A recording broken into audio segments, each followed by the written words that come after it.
This is DD India. You're watching Express News, a program where we bring you top 100 news of the day. I'm Tanvi Taneja. Let's begin. Prime Minister Narendra Modi on Wednesday termed India and the US as close friends and natural partners.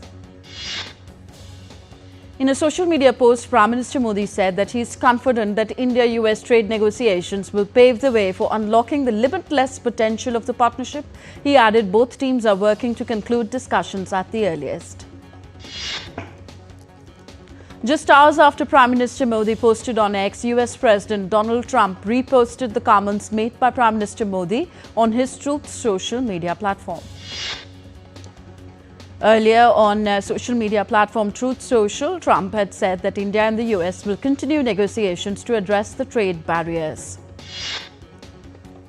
Nepal army deployed troops in Kathmandu amid indefinite curfew after deadly anti-graft protests forced Prime Minister KP Sharma Oli's resignation along with President Ramachandra Porel. This follows days of violent anti-government unrest in the country. The worst upheaval in decades in Nepal was sparked by a social media ban unveiled last week but rolled back after 19 people died on Monday as police fired tear gas and rubber bullets to control the crowds. No protests were reported in Nepali capital, but about 26 people trying to create trouble on the outskirts of Kathmandu have already been taken into custody. Nepal army assumes security duties amid violent protests in Kathmandu and elsewhere nationwide. Appeals for public tips on miscreants damaging property, historical sites and cultural landmarks have been asked.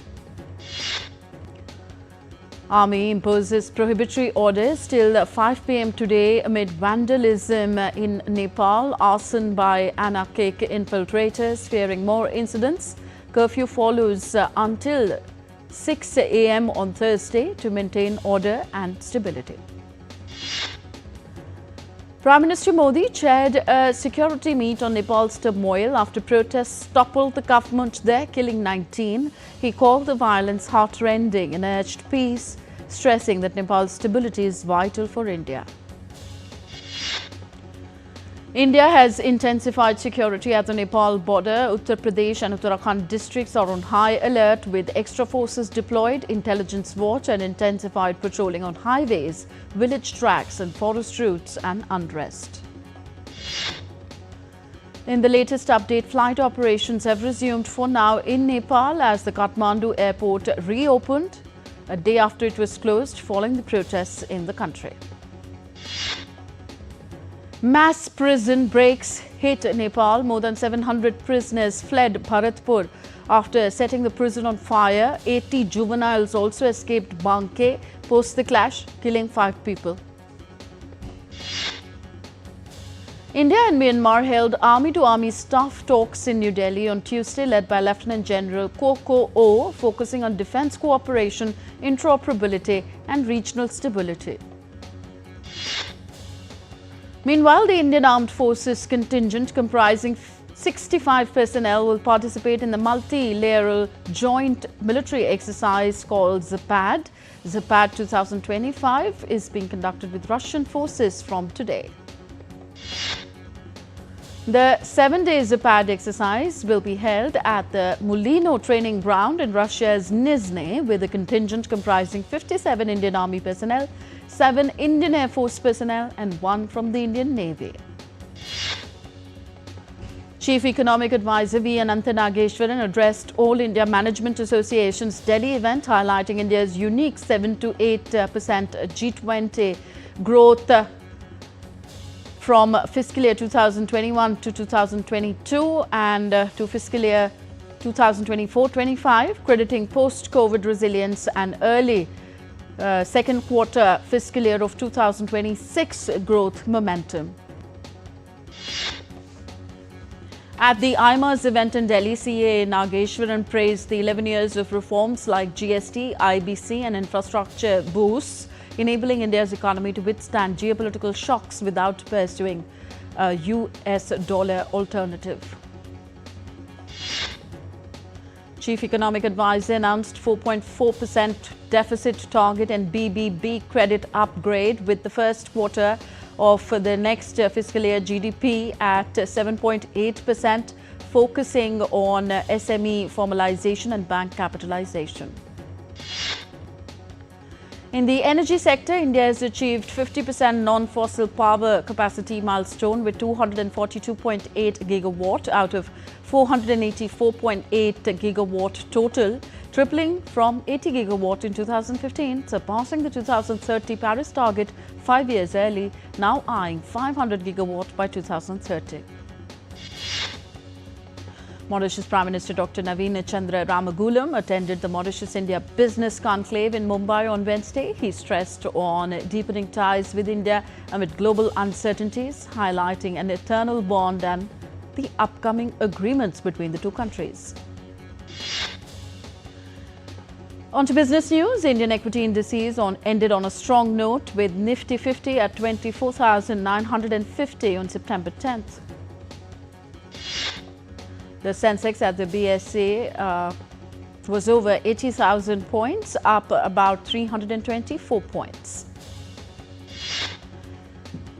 At the Forex market, Indian rupee ended flat at 88 rupees 10 paise against the US dollar on Wednesday versus previous close of 88.11.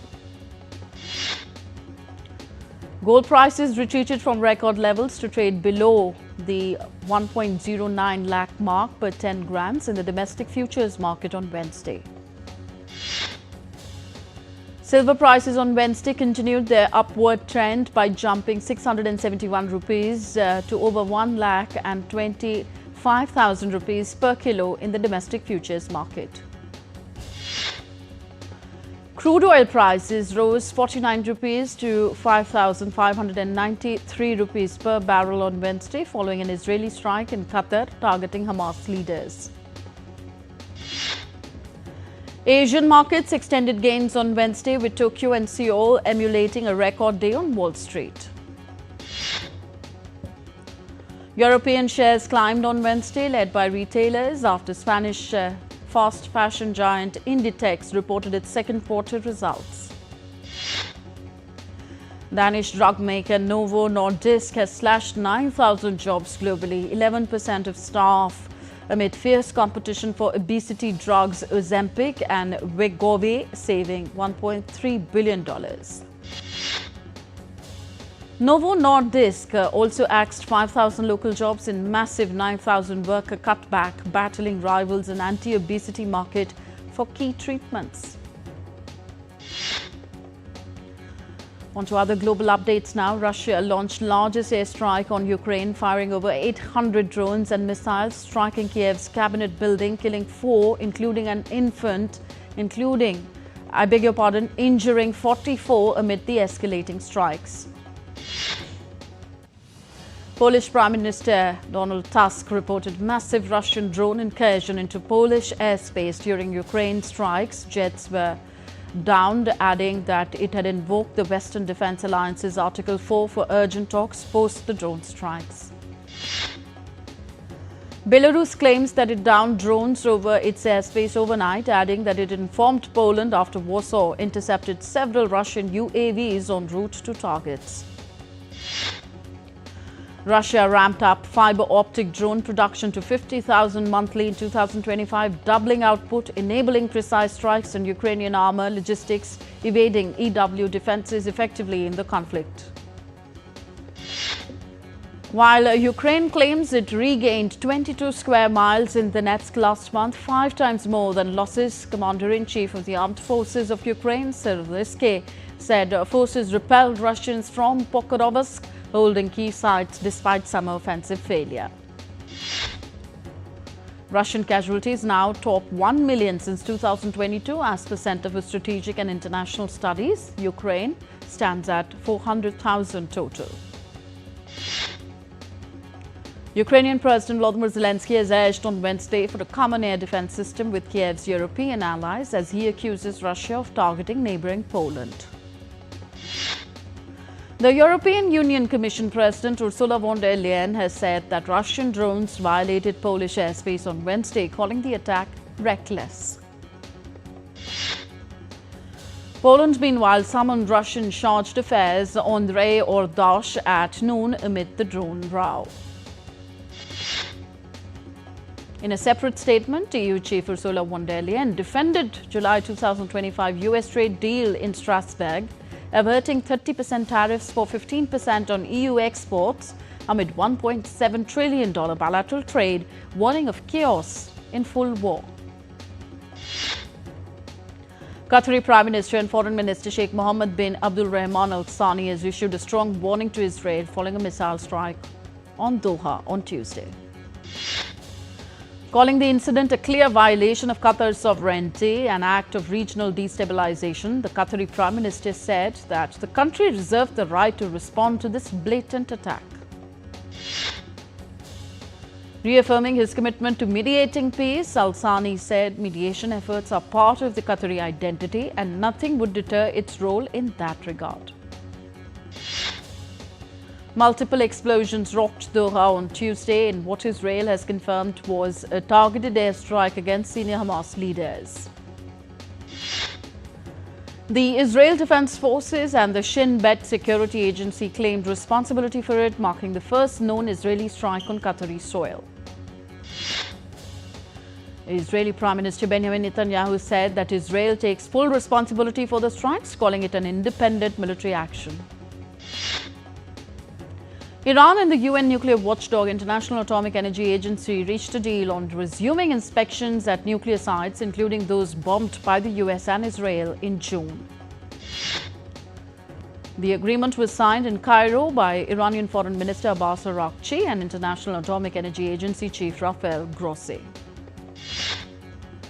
IAEA Chief Grossi described the agreement as an important step in the right direction. We're heading for a short breather here on Express News. We'll be back in just a bit. Stay tuned to DD India.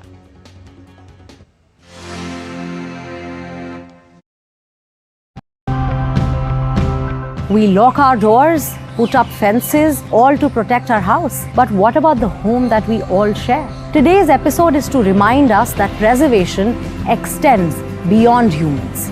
We tell our buyers that the coffee they're buying or they're consuming is contributing or is preserving the habitat for these many species of birds and animals. We are promoting ecotourism only.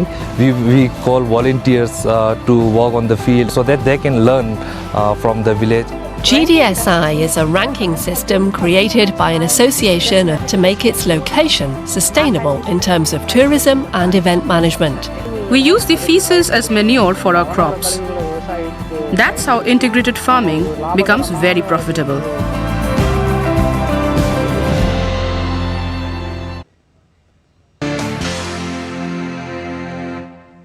Welcome back. You're watching Express News on DD India. I'm Tanvi Taneja. Let's resume. On to weather updates now. Yamuna flood watches have begun to recede, easing days of waterlogging in India's capital, New Delhi. While the swollen Ganga River has inundated parts of northern Indian state Uttar Pradesh's Kanpur after heavy rainfall. Schools in Jammu resumed on Wednesday as flood situation improved days after precautionary closures. Indian Meteorological Department predicts rainfall for Gujarat over the coming days with warnings of very heavy showers in several districts. Weather Office in South India's Andhra Pradesh predicts heavy rains and thunderstorms with lightning till September 12th. The IMD office in Shimla has predicted rainfall for Himachal Pradesh till September 14th. However, no heavy rain alert has been issued in the coming few days. Floods on Indonesia's holiday island of Bali have killed at least 6 people this week and blocked off major roads in the capital. Japan's Weather Bureau says 60% chance is there that La Niña will not emerge. Normal winter expected. China is currently enduring its hottest summer since 1961, with the north facing longest rainy spell in decades. Meanwhile, severe drought continues to affect one of Turkey's most significant agricultural regions, Thrace, and particularly Edirne. American tech giant Apple unveiled the iPhone 17 and the iPhone 17 Air on Tuesday at the Steve Jobs Theatre in Cupertino. The iPhone 17 Air is Apple's thinnest smartphone, marking a push to refresh its brand.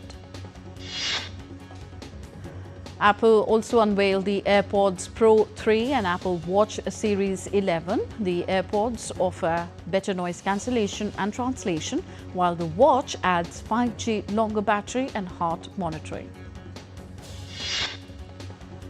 The David Bowie Centre opened at London's V&A East on September 13th, featuring 90,000 archive items from the visionary rock star.